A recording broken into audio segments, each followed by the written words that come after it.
Good Tuesday morning, everybody. Chris Allen with your weather podcast for this January 19th. Lots to talk about. Confidence is running pretty high that we are going to get not one, but two winter storms over the next few days. So let's set you up first by reviewing the numbers from yesterday. 22 was the official high temperature in Bowling Green.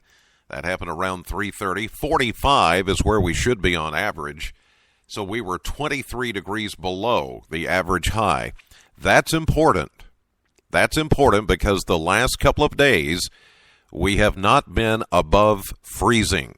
That is establishing a cold foundation, just like a house has to have those brick blocks and the footing and all that.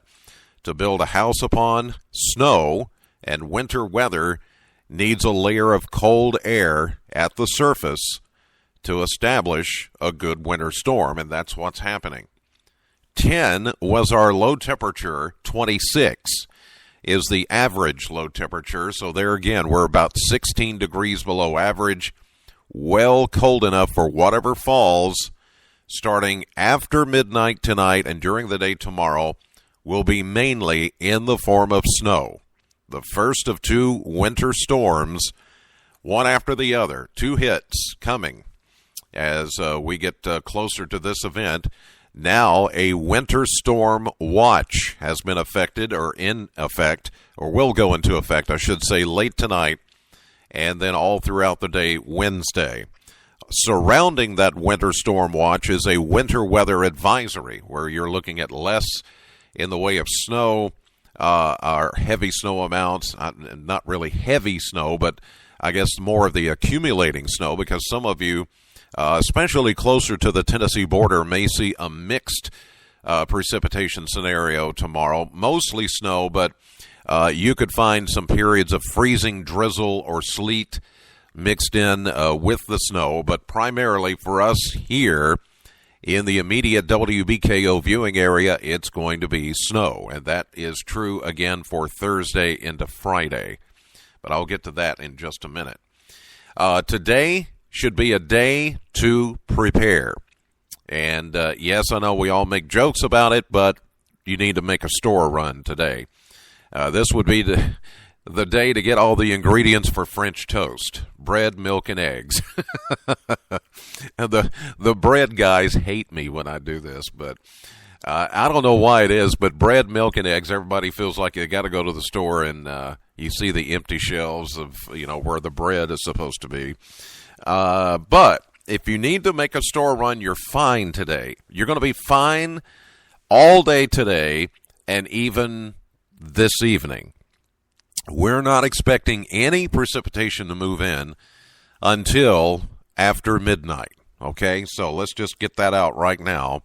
You've got all day today and this evening to go to the store and do what you need to do.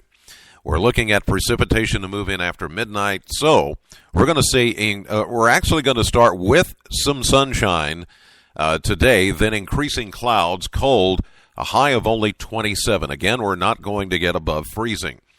Tonight, a good 80% chance of snow likely after midnight and into the early morning hours on Wednesday. A low of 22. That's when the winter storm watch goes into effect. Wednesday, a 90% chance of snow likely. Accumulations, and you'll see the map that's on our Facebook page and my Twitter feed and stuff like that. You'll see that, and we'll show it on air too. We're calling for about 2 to 3 inches of snow looks likely, although some locations just a little bit north and northwest of Bowling Green could actually see a little bit more, closer maybe to 4 inches after all this plays out. But what will go into that factor is if we do happen to see a period of, say, freezing rain or sleet mixing in, well, that will cut back on the amount of snow, but right now, it looks pretty certain we're going to see at least 2 to 3 inches of snow. And with all this cold air already established, once it falls, it's going to stick. And it's going to accumulate pretty quickly. So I would anticipate, really, big problems with travel tomorrow, especially tomorrow morning as the snow is coming down.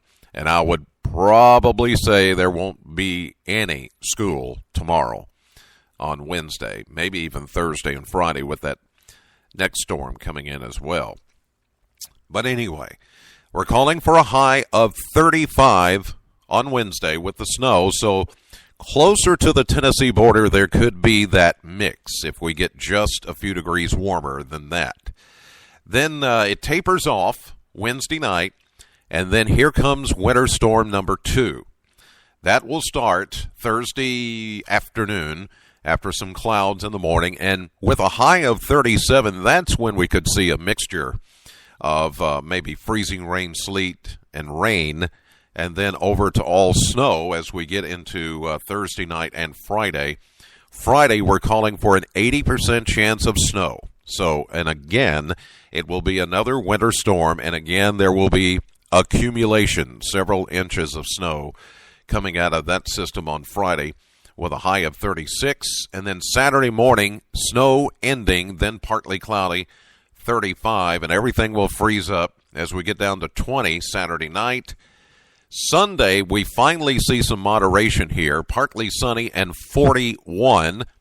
That should begin the melting process, and Monday, we even warm up into, say, the mid to upper 40s, 47. There is a chance of rain showers on Monday, so it will be warm enough to keep it rain, and that should help melting as well, but then it's going to be a mess. Really, starting Wednesday morning, tomorrow morning, and through the weekend, it's just going to be messy around here. So if those of you that were are snow lovers and you're waiting on winter, and December was like in the 70s, and I kept telling you, just wait until January and February, it's coming. So here you go. I delivered on a promise, believe it or not. Okay. All right, then. Well, just keep it here. We'll keep you updated on how things are progressing. And, of course, you can always look at the WBKO app and at WBKO.com for updates on the forecast, school closings, and all that stuff. I think everybody is fine today except for just the cold. But tomorrow, big problems coming our way. Well, to stay up to date, always, I'll keep you up to date here on the podcast. And, of course, AM Kentucky, 5:30, 11 a.m. midday. Streaming live to the WBKO app and WBKO.com. Yeah, I plan on doing my radio show this afternoon, a special tribute to Glenn Frey. If you have not heard, the co-founder of the Eagles, Glenn Frey, passed away yesterday at age 67, so I'm doing some special Glenn Frey and Eagles songs this afternoon on my radio show from 3 to 7 on SAM 100.7. God bless as always. Know the weather before it knows you, and have a great day.